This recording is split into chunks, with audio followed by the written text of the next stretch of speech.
Señoras y señores, queridos amigos, se darán cuenta de que yo no traigo cuartillas. No es una ponencia, no es un discurso preparado, es una reflexión puramente personal.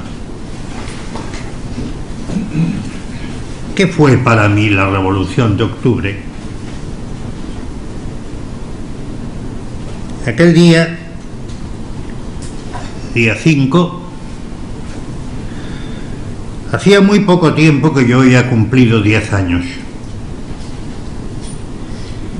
Me preparaba para entrar en el instituto, había aprobado el examen de ingreso y estaba profundamente orgulloso de mí mismo porque en el dictado no había cometido ni una sola falta de ortografía. Con 4 faltas entonces se suspendía. Y de repente lo que me dicen es que hay tiros por Cimadevilla y por el llano. No en el resto de Gijón.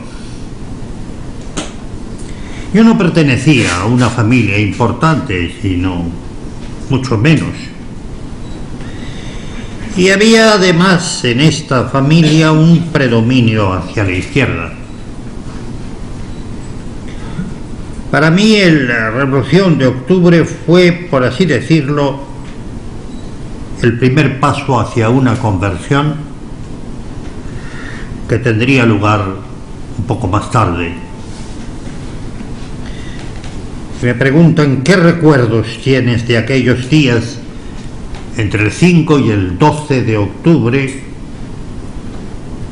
Para mí el recuerdo es de una guerra civil, y la impresión terrible de saber que a 1,5 docena de hermanos de la doctrina cristiana les habían asesinado. Y cuando yo pregunté ¿por qué?,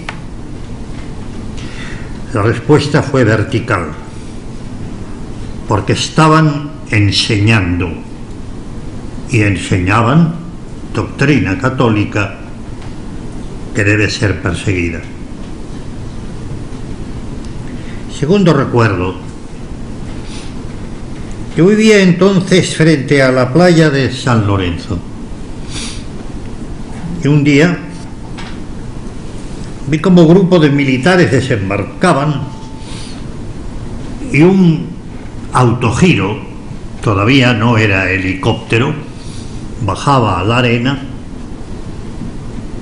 y allí descendía sobre la playa un hombre alto y gallardo con uniforme.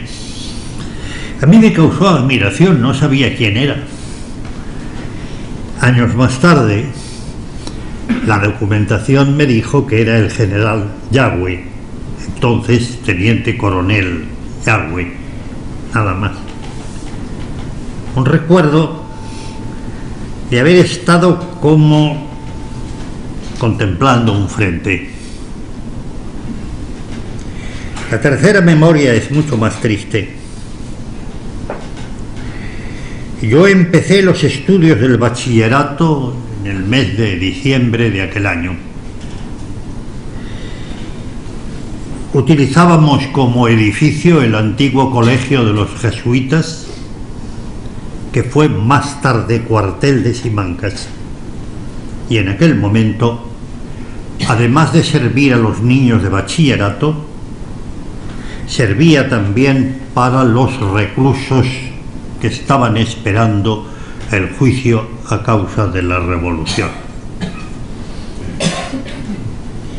Y pasaron 2 años.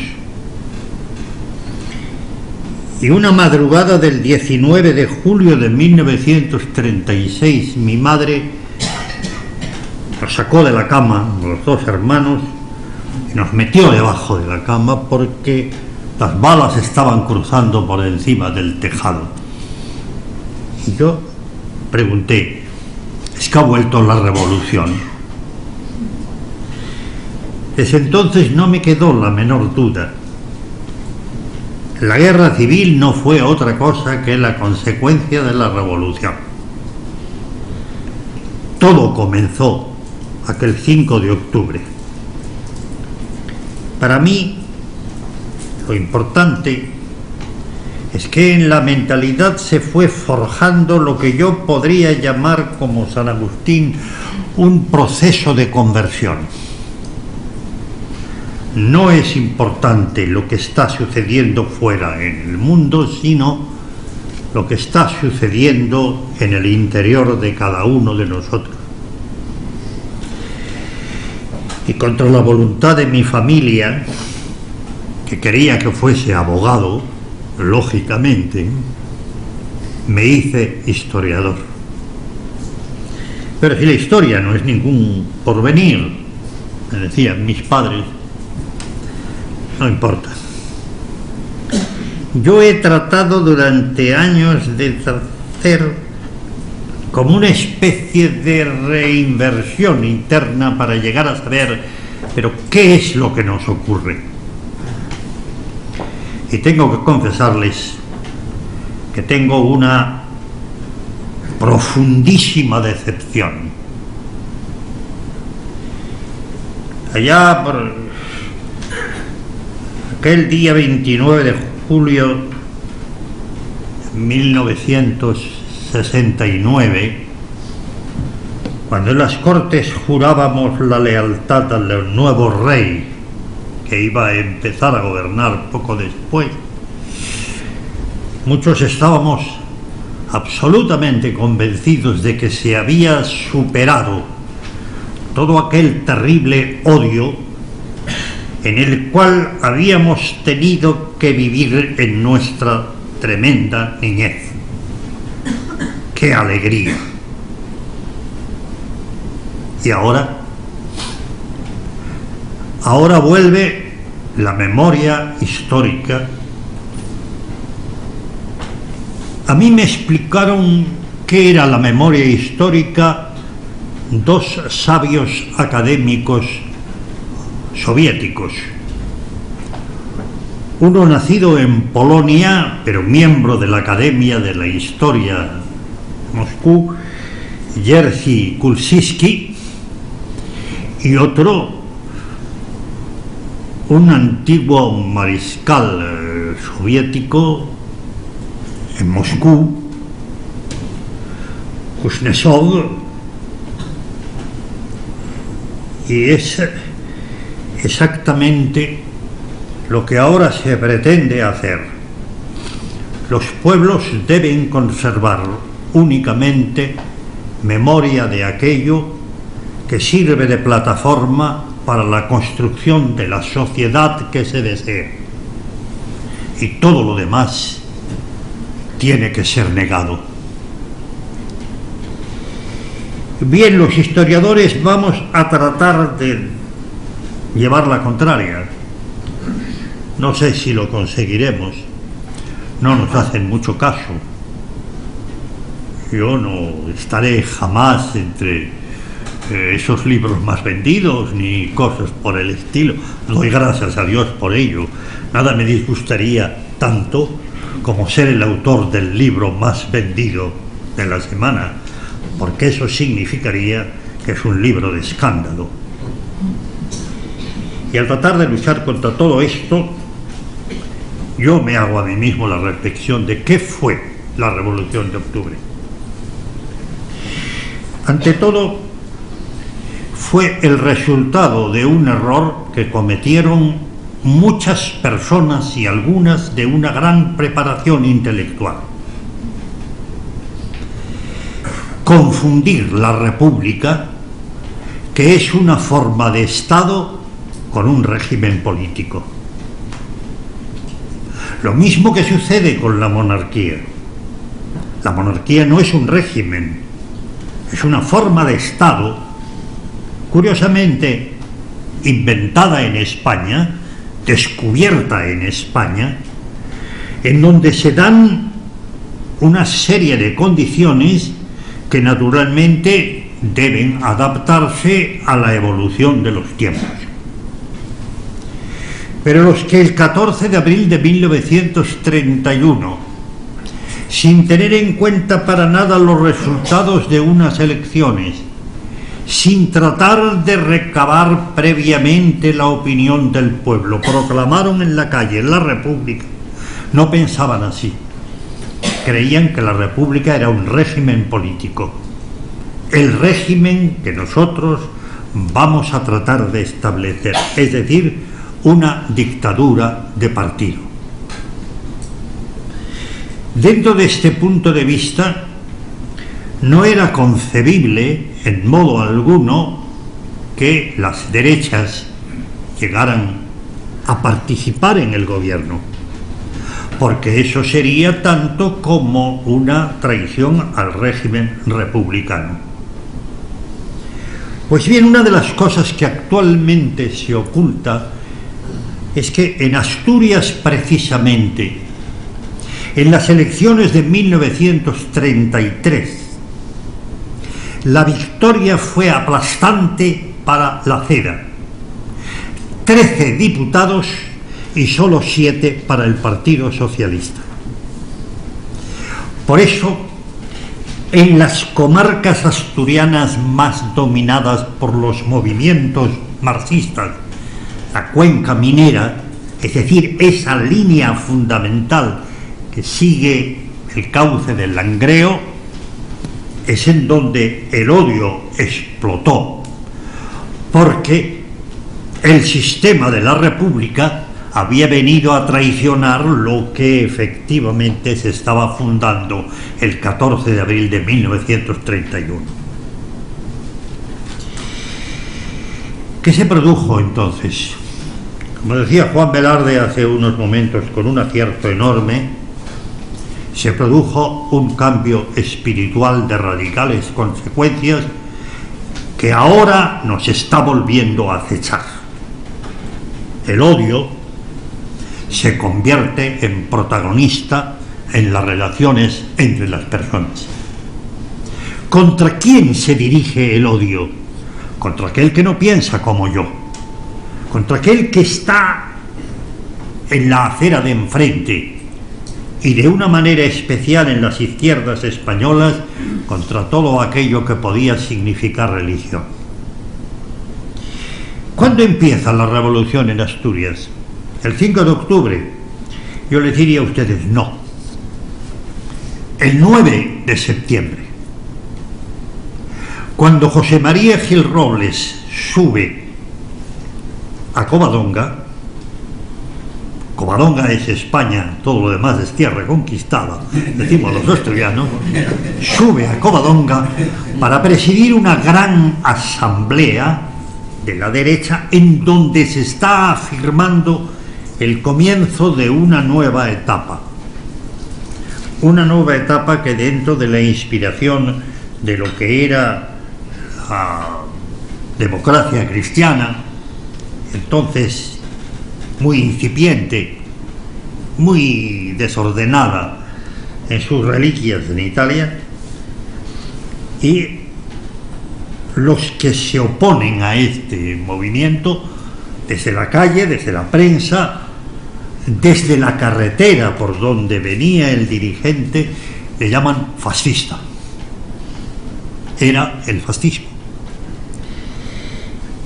Vicente Palacio Atart, como saben ustedes, es uno de los más importantes historiadores con que cuenta España, hace una observación muy importante, y es: no hay que dejar atrás la relación que existe entre la Revolución de Octubre de 1934 en España y el cambio que acaba de producirse en Alemania, donde Hitler, tras la noche de los cuchillos largos, ha eliminado a los elementos más extremistas de su propio partido a fin de imponer una dictadura del que era suyo propio. Pero no nos engañemos, hay una falsificación constante en nuestra memoria histórica. cuando se dice que el nacionalsocialismo era la extrema derecha. No, señores, era la extrema izquierda. El partido de Hitler se llamaba Partido Socialista Obrero Alemán. Y lo único que hizo el futuro Führer fue introducir en medio una N para dar a Alemania el protagonismo de esa revolución que preconizaba. Él iba a empezar por los judíos, pero detrás vendrían también los católicos. En España se iba a empezar por los católicos, pero vendrían después los judíos.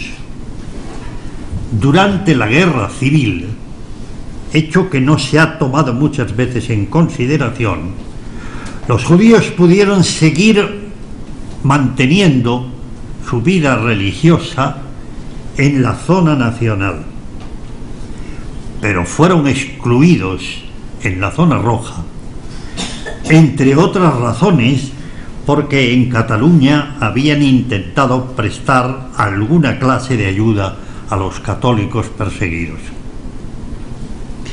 Esto es algo también que ha influido en la conformación de mi conciencia histórica de una manera muy considerable. ¿Por qué España no toma parte en la persecución contra los judíos? Al contrario, en el Yad Vashem, el Museo del Holocausto en Jerusalén, muchos de ustedes conocerán, figura la lista de Schindler española. Tiene 46.000 nombres. 46.000 nombres. Aparte, los que se salvaron sin que hubiera un conocimiento determinado de causa.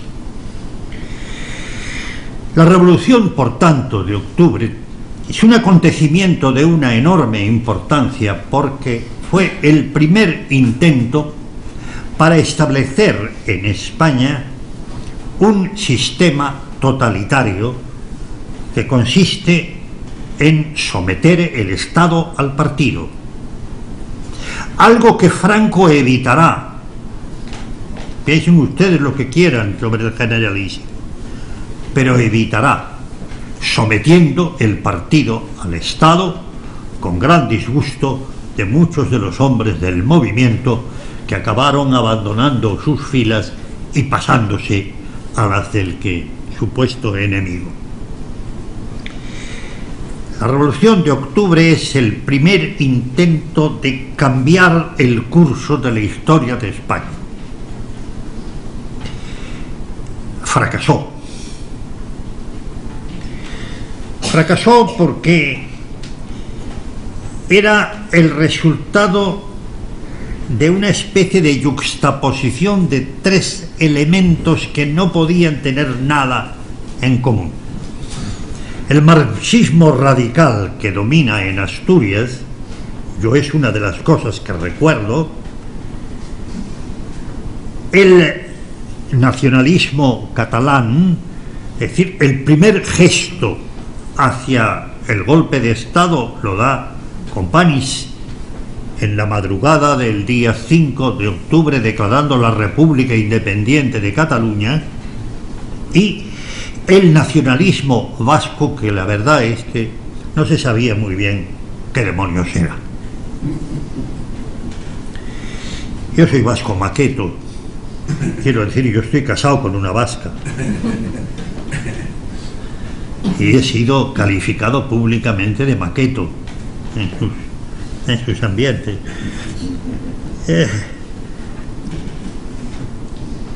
Todos los recuerdos que tengo yo de aquella época fue, por así decirlo, la diferencia de comportamiento que se produjo entre muchas personas. Quizá haya llegado la hora en que los historiadores se propongan, yo ya no tengo ni edad ni tiempo para todas estas cosas, se propongan un libro que hace falta. ¿Quién hizo el bien en cada uno de los dos bandos de la guerra civil? Y nos quedaríamos sorprendidos. La cantidad de cosas buenas que se hicieron también. Esta es la realidad. Nos ha dominado el odio. Realmente se consiguió una superación de este episodio. Por eso tal vez podemos dar una explicación al silencio que entre 1955 y 1975 se guardó en torno a esta Revolución de Octubre. Sí, se hablaba en los libros de texto, pero como algo anecdótico, como algo que los historiadores deben conocer, pero que no debía llevar a las entrañas del país. Ahora, en cambio, se está reivindicando todo esto en favor de una memoria histórica. No, la revolución fue un tremendo peligro. Si hubiera triunfado en aquel momento, nadie sabe qué consecuencias habría tenido para Europa. Una de las grandes deudas que el mundo tiene contraído con España es que aquí ninguno de los dos totalitarismos pudo imponerse. Y gracias a eso, España pudo contribuir en los momentos más difíciles de la vida europea a restablecer ese orden social. Yo hablaba antes de los judíos y recuerdo una anécdota con la cual acabo, porque ya es demasiado tarde, una anécdota muy curiosa. Yo hablaba una vez en Jerusalén con un grupo de judíos y algunas personas mayores, y una de ellas me contó cómo formaba parte de un grupo de judíos que un antepasado de pariente de Togores había conseguido liberar en un campo de concentración mediante el procedimiento de que el gobierno español alquilase un tren y los trajera a España y nada más. Nos metieron en un tren de carga, digamos, en un vagón de cualquier manera, y yo pensé, no, nos llevan a matar. Pero después de 3 días de viaje, al asomarme así a un rincón de ese vagón, vi un tricornio de la Guardia Civil. Y entonces me di cuenta de que estábamos salvados. Es una anécdota real, vivida personalmente por mí, que realmente no puede olvidarse. Para una judía, España significaba en aquellas horas terribles de 1944 la esperanza de la salvación. Ojalá fuéramos capaces de repetir gestos y movimientos de esta naturaleza.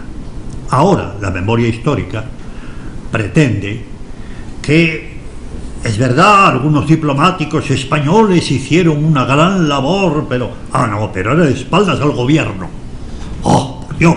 El gobierno era antijudío.